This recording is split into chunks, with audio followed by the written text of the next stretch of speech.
Eder. Mech. Pallister. Caro Sebastiano, quell'orologio rosa non lo avete comprato ad un mercatino come hai detto ieri. È un regalo di Mara. Sebastiano il 14 dicembre deve provare la sua nuova GoPro, nuova anche se l'ha da mesi, perché lui di queste cose non se ne intende molto. Risulta tuttavia difficile credere che lui non se ne intenda, visto il suo ramo professionale effettivo. Attività ufficiale di Sebastiano Visintin. Fotografo. Dal 23 ottobre 1989. Fotografo ambulante e video operatore, specializzato in produzione di servizi fotografici per fini commerciali e amatoriali. Ritratti fotografici quali foto formato tessera, foto scolastiche, servizi per matrimoni eccetera, foto pubblicitarie, per pubblicazioni, per servizi di moda. A scopo di promozione immobiliare o turistica, specializzato altresì in videoregistrazione di eventi, matrimoni, meeting eccetera.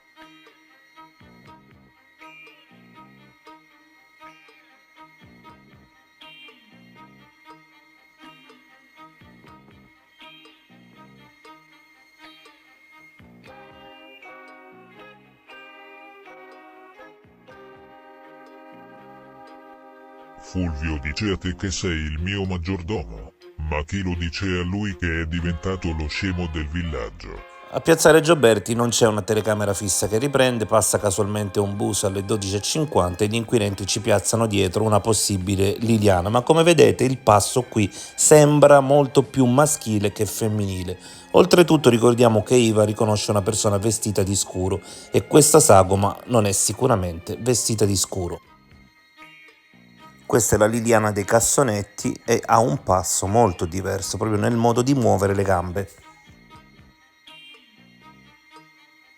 Noi ci aspettiamo che venga fuori la verità, che si sappia come è morta, quando è morta, cose che dovevano essere fatte già prima o che si poteva fare la riesumazione 4 mesi dopo, come aveva chiesto il nostro avvocato Nicodemo Gentile, e ci è sempre stata respinta.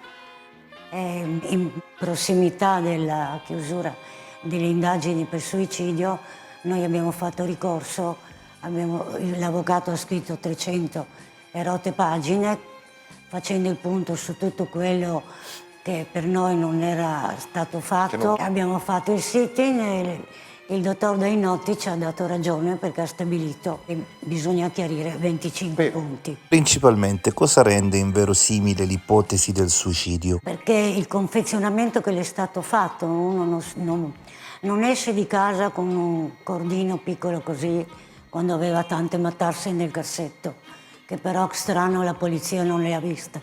Non va a mettersi i sacchetti che non aveva dentro casa, ma nel sottoscala della cantina che le usava la signora delle pulizie.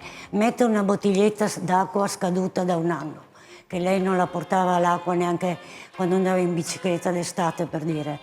E poi 2 sacchetti della verdura e poi si infila quello nero sotto, poi un altro nero sopra. Non ci sono le sue impronte sui sacchetti, né quelli in testa né quelli alle gambe. C'è un piede maciulato, tutto bagnato, come quando stai tanto in acqua, no? Noi non abbiamo visto il corpo, noi non l'abbiamo mai visto. Noi abbiamo fatto un riconoscimento da una foto di copiatrice.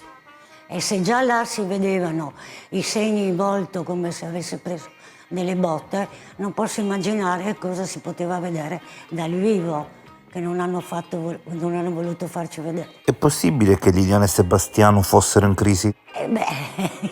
Intanto Liliana non era una persona che ti veniva a raccontare gli affari di casa o gli affari suoi personali, considerando che aveva 63 anni ed era una donna indipendente, con la capacità di decidere della sua vita, come aveva fatto già quando aveva 20 anni, e quindi non possiamo credere che non c'era qualcosa che non andava, perché ultimamente lei quando parlava di lui diceva ma sì, lascialo stare, è matto, proprio con il gesto così.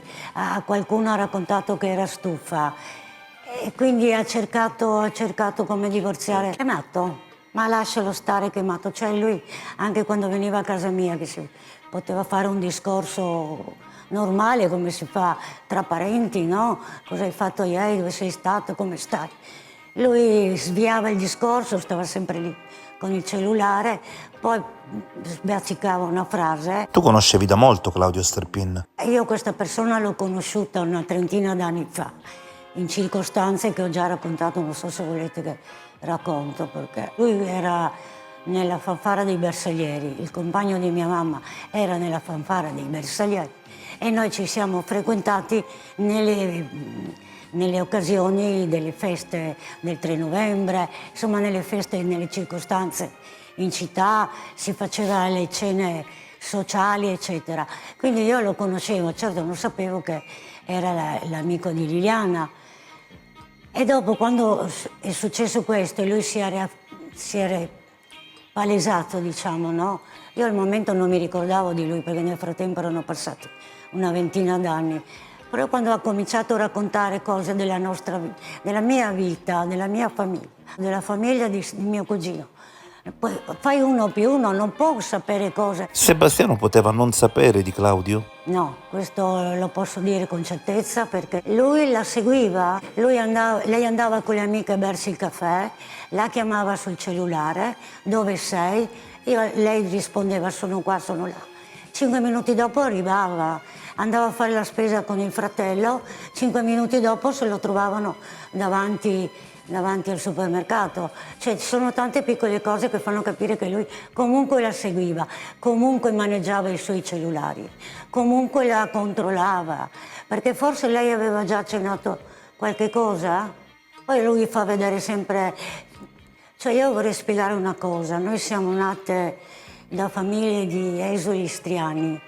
La mamma di Liliana è andata a lavorare a Trieste che aveva 12 anni e le nostre mamme con la sofferenza nel cuore, io ho fatto 8 anni in campo profughi, ci dicevano sempre quando esci di casa devi essere sorridente perché gli altri non devono vedere se c'hai fame, se c'hai sete, se stai bene, se lavori, se hai qualche problema, perché la gente è cattiva e quindi ti godrà nel vederti triste e arrabbiata. Quindi noi in un certo senso abbiamo sempre avuto questa doppia, come chiamarla, personalità.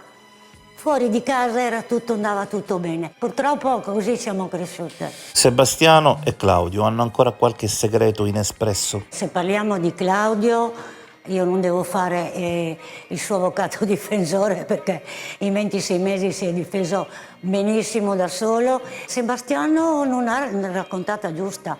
Lui oggi dice una cosa, domani ne dice un'altra. Lui per esempio ha detto che non conosce la Laura dove è andato a portarle i soldini, la macchina fotografica. 2 giorni dopo la scomparsa della moglie, ma noi la stavamo ancora cercando, per noi era ancora viva. Sebastiano ci ha messo poco a rifarsi una vita. Insomma, uno ha diritto a rifarsi una nuova vita, però io se fossi il marito di una donna morta in circostanze ancora da chiarire, sarei un po' arrabbiato, vorrei che prima venisse fuori la verità e poi mi costruisco una nuova vita. Anch'io ho avuto un dolore in famiglia, ok? Però non è che il giorno dopo avevo già l'amico. Diciamo la verità, noi non volevamo essere coinvolti nei media o nei YouTube, però purtroppo Sebastiano ha fatto tutto da solo. Lui ha cominciato subito a raccontare le sue favole, le sue bugie su di noi, su quello che noi abbiamo vissuto i primi giorni con la sua presenza, perché ci ha raccontato determinate cose che poi in televisione ha cambiato. A quel punto là siamo andati prima in questura a fare la nostra deposizione spontanea, ognuno per conto nostro, con quello che personalmente abbiamo vissuto. E poi ci siamo stancati di sentirci per dire siamo ladri, siamo serpenti, siamo interessati, io ho ucciso mia cugina per soldi, quell'altro per soldi, io che c'entro qua? E a quel punto là ci siamo messi anche noi davanti alle telecamere, primo per difendere Liliana, perché anche là lui non l'ha mai difesa, e poi per difendere la nostra dignità. Ehi, non dimenticare di iscriverti a questo canale.